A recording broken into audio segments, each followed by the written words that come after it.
Most men think cheating is about late nights, secret texts, and catching her red-handed. But the truth is, when a woman cheats, especially with someone you know, she doesn't just hide it. She covers it with specific words. She won't admit it. She won't act guilty. Instead, she drops subtle phrases, carefully chosen to keep you distracted while she gets closer to someone right under your nose. This is the story of Alex and how he learned those words the hard way. Alex had been with Sarah for 3 years. They lived together in a small apartment in the city. He worked long hours at a marketing firm. Sarah worked in the same building, just 2 floors down. His best friend, Mike, was also in the company, same floor as Sarah. The 3 of them had been tight since college. Movie nights, group dinners, weekend barbecues. Nothing seemed out of place. Until it did. One evening, Alex came home and noticed her phone lighting up every few minutes. He glanced over. A message from Mike popped up. Can't stop thinking about today. Alex felt a twist in his stomach.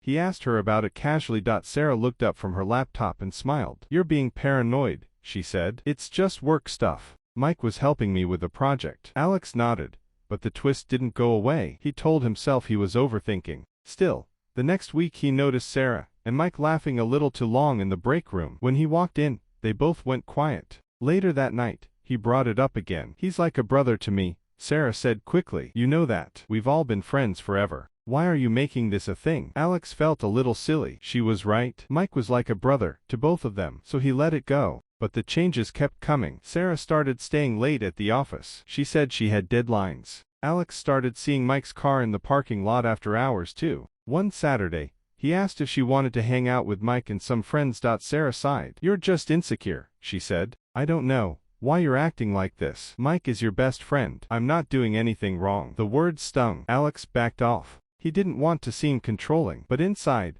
the doubt grew louder. A few weeks later, they all went to a company happy hour. Alex watched Sarah lean in close to Mike while they talked. She touched his arm when she laughed. When Alex walked over, she pulled back and said, Don't make this weird, babe. We're just talking. Alex froze. He felt the eyes of their friends on him. He smiled, nodded, and walked away. But that night he couldn't sleep. Something was off. He knew it. The next morning, he asked her straight up, Are you and Mike closer than you're telling me? Sarah's eyes widened. I don't know why you don't trust me, she said. Her voice cracked just enough to make him feel guilty. I've never given you a reason not to. You're turning this into something it's not. Alex apologized. He hated feeling like the bad guy, so he stopped asking. But the signs kept piling up. Late night texts, inside jokes he didn't understand. Sarah started saying things like, We just vibe. Whenever Mike's name came up, she said it with a small smile, like it was nothing. He's easy to talk to. We just vibe. Alex tried to ignore it. Then one evening,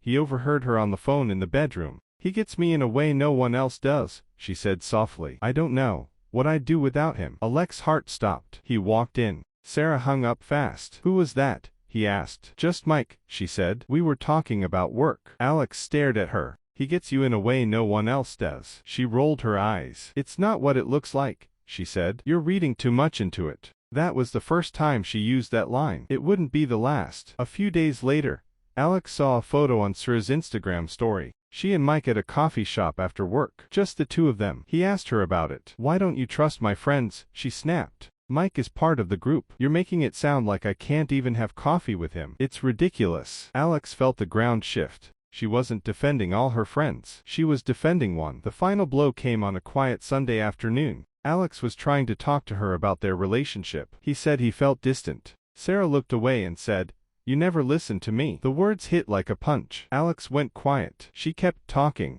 I try to tell you how I feel, but you're always working, or distracted. Maybe that's why I need someone who actually hears me. Alex sat there, stunned. He realized she had built an entire story in her head. A story where he was the bad guy. A story that made it okay for her to turn to someone else. Someone who was already in his life. That night, Alex found the messages. They weren't hidden well. Sarah had left her phone unlocked. Pages of texts, late night talks, plans to meet, words of affection, all with Mike. He didn't yell. He didn't confront her right away. He just sat in the dark and replayed every phrase she had used. You're being paranoid. He's like a brother to me. You're just insecure. Don't make this weird. I don't know why you don't trust me. We just vibe. He gets me in a way no one else does. It's not what it looks like. Why don't you trust my friends? You never listen to me. Each one was a shield. Each one was meant to make him question himself instead of her. She hadn't hidden the affair with lies about where she was. She hid it with words that made him doubt his own eyes, his own gut. The next day,